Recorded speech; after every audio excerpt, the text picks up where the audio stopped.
ఈరోజు నా కోసం ఆత్మీయ కార్యక్రమంలో దేవుని వాగ్దానం కోసం ఎదురు చూస్తున్న మీ అందరికీ నా హృదయపూర్వక వందనాలు తెలియజేస్తూ ఉన్నాను. అందరూ బాగున్నారు కదా?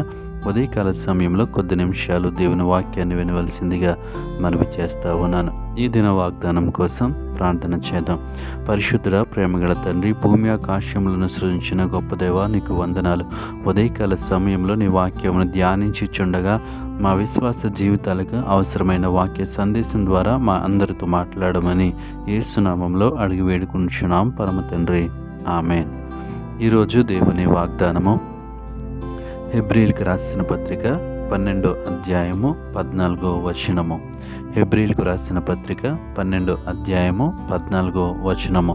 అందరితో సమాధానమును పరిశుద్ధతయు కలిగియుండుటకు ప్రయత్నించుడి. ఈ వాక్య భాగాన్ని మనం గమనించినట్లయితే మనం దేనికోసం ప్రయత్నం చేయాలి, మనము ఏమి కలిగి ఉండాలి అని దేవుని వాక్యము సెలవిస్తూ ఉంది. ఏమి కలిగి ఉండాలి అంటే సమాధానమును పరిశుద్ధతయు. ఈ రెండు మన జీవితంలో కలిగి ఉండటానికి, అదేవిధంగా అందరితో కలిగి ఉండటానికి మనము ప్రయత్నం చేయాలని దేవుని వాక్యము సెలవిస్తూ ఉంది. ఈరోజు లోకంలో మనం గమనించినట్లయితే మనిషి తను సాధించవలసినటువంటి విషయాల కోసము ప్రయత్నం చేస్తూ ఉన్నాడు, తను సంపాదించడానికి ప్రయత్నం చేస్తూ ఉన్నాడు, లేదంటే ఇతరులను మోసం చేయడానికి ప్రయత్నం చేస్తూ ఉన్నాడు. రకరకాల ప్రయత్నాలు ఈ లోకంలో చేస్తూ ఉంటారు. కానీ దేవుని వాక్యం సెలవిస్తూ ఉంది, అందరితో సమాధానమును పరిశుద్ధతయు కలిగినటకు ప్రయత్నించుడి. ఈరోజు ఈ వాక్యం వింటున్న ప్రియ సహోదరి, సహోదరుడా, నువ్వు దేనికోసం ప్రయత్నం చేస్తూ ఉన్నావు? నువ్వు దేనికోసం ప్రయాసపడుతూ ఉన్నావు? నువ్వు ఇతరులతో ఏమి కలిగి ఉన్నావు? ఈ వాక్యమును బట్టి గమనించవలసిందిగా మనవి చేస్తూ ఉన్నాను. అందరితో ఏమి కలిగి ఉండాలి? సమాధానము కలిగి ఉండాలి, పరిశుద్ధత కలిగి ఉండాలి. దీనికోసం మనం ప్రయత్నించాలి. దేవుని వాక్యము తెలిసిన మనము, దేవుని తెలిసిన మనము సమాధానము కలిగి ఉండటానికి, పరిశుద్ధత కలిగి ఉండటానికి ప్రయత్నం చేయాలి. మనం దేనికోసం ప్రయత్నం చేస్తున్నాం? ఈ లోకంలో జీవించటం కోసం అనేక ప్రయత్నాలు చేస్తూ ఉన్నాం. అందులో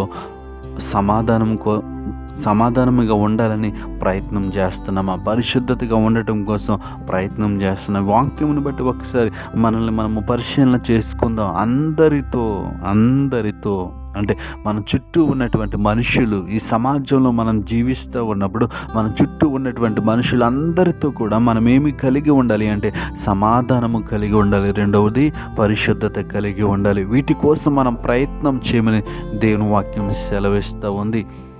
ప్రియ సహోదరి, సహోదరుడా, ఈ ఉదయకాల సమయంలో ఏ విషయంలో మనం సమాధానం లేకుండా ఉన్నాం, ఏ విషయంలో పరిశుద్ధత లేకుండా ఉన్నామో ఒక్కసారి జ్ఞాపకం చేసుకుని అవి కలిగి ఉండటానికి మనం ఏం చేయాలి? ప్రయత్నం చేయాలి. ఎందుకంటే మనం ఎరిగినటువంటి దేవుడు, మనం తెలుసుకున్నటువంటి దేవుడు ఎవరు అంటే సమాధానకర్త. ఆయన పరిశుద్ధుడు, ఆయన సమాధానకర్త. కాబట్టి ఆయన కలిగినటువంటి మనము, ఆయనకున్నటువంటి లక్షణాలు ఏవైతే ఉన్నాయో ఆ లక్షణాలను కలిగి ఉండటానికి మనం ఏం చేయాలంటే ప్రయత్నం చేయాలి. ఎప్పుడైతే వాటి కోసం ప్రయత్నం చేస్తామో వాటిని పొందుకుంటాం, వాటిని మనం కలిగి ఉంటాం. కాబట్టి ఈ ఉదయకాల సమయంలో ఈ వాక్యం వింటున్న మనం అందరము కూడా మనం చుట్టూ ఉన్న వారితో, ఈ సమాజంలో మనం జీవిస్తూ ఉన్నప్పుడు అందరితో కూడా సమాధానము, పరిశుద్ధత కలిగి ఉండటానికి దేవుడు కృప చూపించునుగాక.